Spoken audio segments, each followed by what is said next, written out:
अपने घर में रहने का ठान दिया। और वो सुबह हुआ और उस आदमी की बहन ध्यान में लीन थी।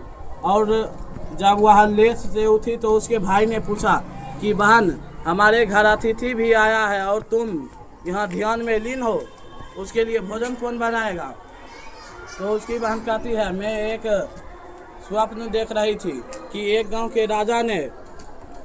के राजा के भोजन करवाने से बहुत सारे गरीबों की मृत्यु हो गई और इसका पाप का भागीदार कौन बनेगा? यह बात को सोचकर यमराज बहुत चिंतित थे।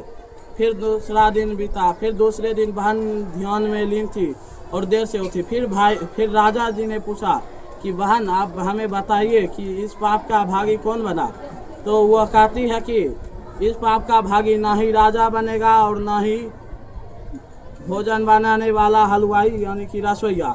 इस पाप का भागी बनेगा जो चौक चौराहे पर बैठकर झूठ बोल रहे थे कि एक राजा ने अपने राज्य से गरीबों को हटवाने के लिए उन सभी को जहरीला भोजन खिलाकर मार दिया। इसलिए हमें कभी भी सच जाने बिना किसी पे उंगली नहीं उठाना चाहिए।